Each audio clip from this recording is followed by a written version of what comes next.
ఆయన ఆలోచనాపరుడు. ఆయన చేసే ప్రతి పని తన పార్టీకి లాభాల్ని తెచ్చిపెట్టేదిగా ఉండాలని ఆశిస్తారు. నిమిషం ఆలస్యం చేయకుండా వేటు వేయాల్సిన ఎమ్మెల్యేల మీద ఆయన చూపిస్తున్న ఔదార్యం, మమకారం మరెక్కడా కనిపించదు. అందుకే ఆయన్ని కరుణామయుడని కూడా పిలుచుకుందామా?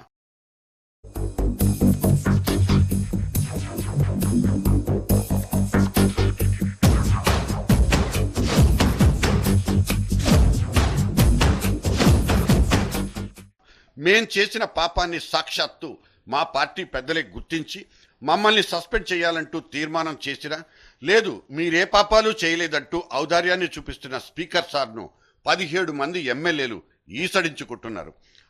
ఆయన మోము మీద చిరునవ్వు మాత్రం చెరగలేదు. ఆ రాజీనామాల కాగితాల మీద దస్తఖతులు పడలేదు.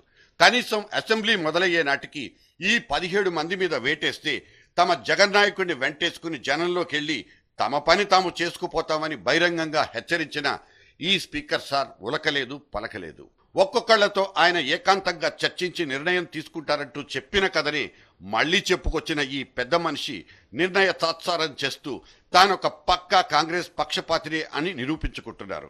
మనోహర్ గారు సదరు స్పీకర్ కుర్చీకి అర్హులో కాదో ఆయన పక్షపాతం చూసిన వాళ్ళు ఇట్టే అర్థం చేసుకోగలరు. 17 మంది కాంగ్రెస్ ఎమ్మెల్యేలు ఎటకారాలు, ఎద్దేవాలు విని విని చెవులు తూట్లు పడిపోతున్నాయి. డైరెక్ట్ గా మా నాయకుడు జగనేనంటూ నినాదాలు చేసినా ఈ ధిక్కారాన్ని సహించబోమని కాంగ్రెస్ హుంకరించి వాళ్ల సస్పెన్షన్లకు పచ్చ జెండా ఊపినా ఈ మనోహర్ల వారికి ఎందుకో ఇంత కనికారం అన్నది దాచేస్తే దాగని సత్యం. ఇప్పుడు వీళ్ల మీద వేటేస్తే ఎన్నికలకు వెళ్లాల్సి వస్తుంది. కాంగ్రెస్ లో లేనిది ఇప్పుడు ఒక్కటే, అదే ధైర్యం.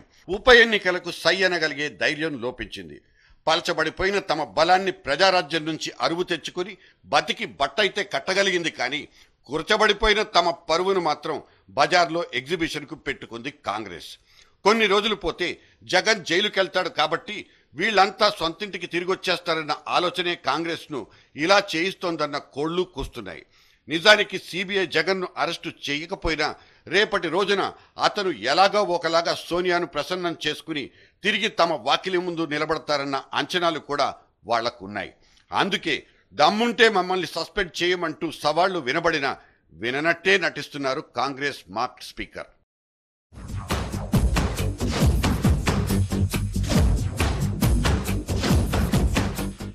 ఒకప్పుడు స్పీకర్ కుర్చీకో గౌరవం ఉండేది, ఆయన మాటలకు విలువ ఉండేది. ఆయన్ని ఏ పార్టీ స్పీకర్ పదవిలో కూర్చోబెట్టినా ఆ పార్టీ నుంచి దూరంగా జరిగి ఒక నిష్పక్షపాత వైఖరితో సభను నిర్వహించేవారు. అయ్యదేవర కాళేశ్వరరావు నుంచి నారాయణరావు వంటి వాళ్ల దాకా సభాపతి గౌరవాన్ని ఇనుబడింపచేసిన వాళ్లే. ఈ మధ్యకాలంలో పూర్తిగా పార్టీ జెండాలే కప్పేసుకుని వ్యవహరించేదాకా వచ్చేసింది. ఇంకెక్కడి నిష్పాక్షికత, హుందాతనం? ఇప్పుడు ఒకేసారి అందరి మీద వేటు వేస్తే మొత్తం 24 స్థానాల్లో ఉప ఎన్నికలు జరుగుతాయి. నిజానికి అది కాంగ్రెస్ కు యాసిడ్ టెస్ట్ లాంటిదే. అంత పెద్ద పరీక్షలో కనీసం పాస్ మార్కులు కూడా రాకపోతే ప్రభుత్వాధినేత కిరణ్ కుమార్ తో పాటు పార్టీ అధినేత బొత్సాకు కూడా నగుబాటే. ఢిల్లీలో మొఖాలు కూడా చూపించుకోలేరు. అందుకే తెలివిగా తెలంగాణలోని 6 సీట్లకు ఎన్నికలు కానించేసి ఆ తర్వాత మాత్రమే మిగతా ఎమ్మెల్యేల మీద వేటు వేసి ఆగస్టు తర్వాత అక్కడి ఎన్నికలకు పచ్చజెండా ఊపాలన్న ఎజెండానే ఇప్పుడు స్పీకర్తో ఇలా వేటు వాయిదా పరిచయిస్తోందనే చెప్తున్నారు. ఇక ఈ మధ్య కిరణ్ తిప్పుతున్న కత్తికి పదునుందా లేదా అన్నది ఈ సమావేశంలోనే తేలిపోతుంది. స్పీకర్ పార్టీకి అండగా లేకపోతే పార్టీలోని అసమ్మతి అసెంబ్లీలో రెచ్చిపోవడం ఖాయం. స్పీకర్ వ్యవహారశీలి చూస్తుంటే ఆయన తన స్థానం, దానికున్న హుందాతనాన్ని పూర్తిగా పక్కన పెట్టేసి ఒక కాంగ్రెస్ కార్యకర్తగా వ్యవహరిస్తారని స్పష్టంగా చెప్పొచ్చు. ఒకవైపు జగన్ వర్గం రెచ్చిపోతే ఇంకోవైపు మిగతా ప్రతిపక్షాలు రెచ్చిపోవడం ఖాయం.